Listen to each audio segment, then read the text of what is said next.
Good afternoon, Western Washington, and happy Thursday. I'm Matthew Fab with Western Washington Weather, and today we're going to take a look at the forecast for the next couple of days and the interesting trends in our extended forecast.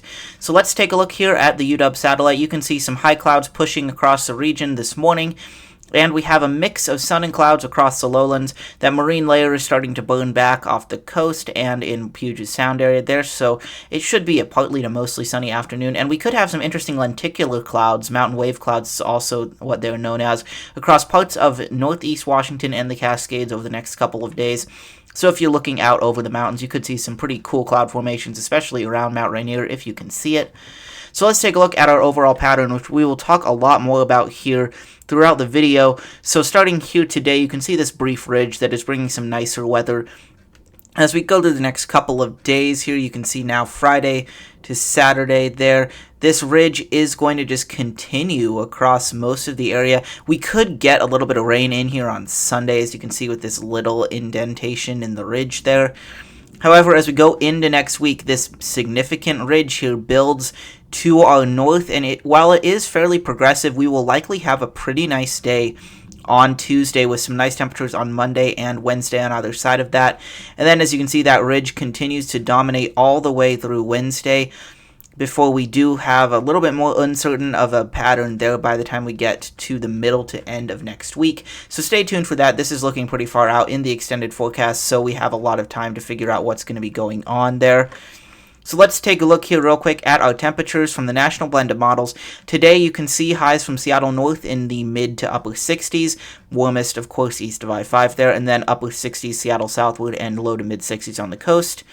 Exactly the same thing tomorrow on Friday with partly cloudy to mostly sunny conditions, though we will probably be cloudier than we are today so Friday will be cloudier than today. And then you take a look at Saturday, we start to warm up a little bit, highs in the mid 60s to the upper 60s, Seattle north and Seattle southward, highs in the upper 60s to low 70s.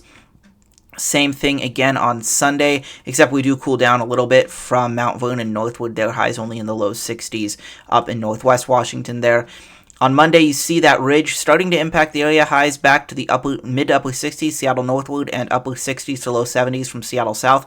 Now take a look at Tuesday. This will be the peak of that ridge, and it will be a very nice day for late September.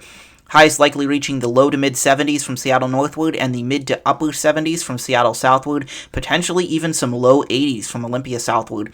And then the coast even will be reaching the upper 60s to mid 70s, extremely nice for the end of September here. And you can see those warm temperatures do continue on Wednesday with highs in the upper 60s to mid 70s from Seattle north and the mid 70s from Seattle south. And then it cools a little bit on the coast on Wednesday, though, with highs dropping to the mid to upper 60s. So now let's take a look at that extended forecast. You can see as we go through the next couple days a potential for some drizzle at times on Friday, especially in the mountains. And then as we go into Saturday, you can see how the systems are mainly from Vancouver Island northward up in the north coast of British Columbia there and parts of southern Alaska.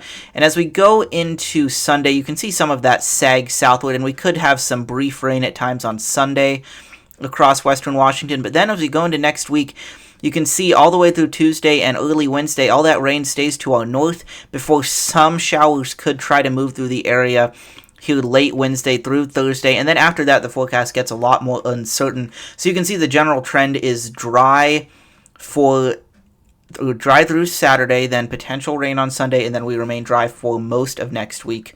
And that's when those warm temperatures will be coming. So taking a look here, this is precipitation looking all the way through next Saturday, the 28th of September.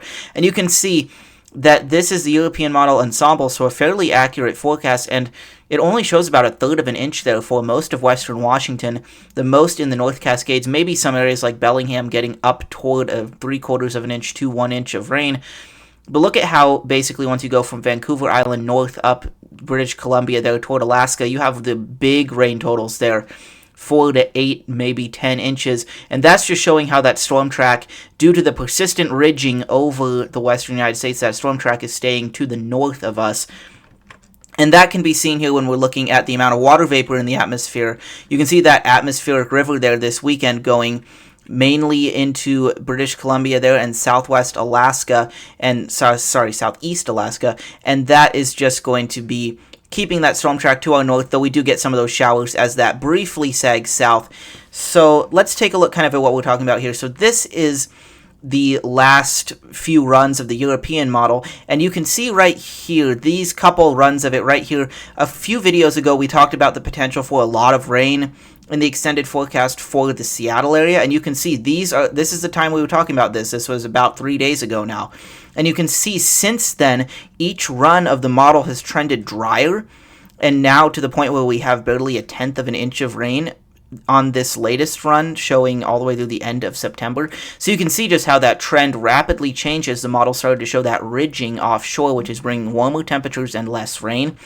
Now compare that to this forecast for Ketchikan, Alaska, and you can see since around the time we were talking about rain here in the Seattle area, it has now started to increase to the point where Ketchikan could get near 10 inches of rain through the end of September, and that is because that storm track moved north of the Pacific Northwest, brought us drier conditions and brought those wetter conditions up toward Alaska there.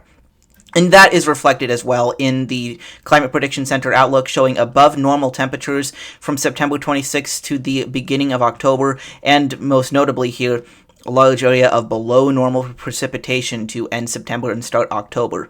So, as always, don't forget to like, subscribe, ring that notification bell, and share these videos. As you can see, our extended forecast has changed a lot in just a few days, and who knows, more changes are possible, so stay tuned, and we will talk about that some more, and I will talk to you all tomorrow.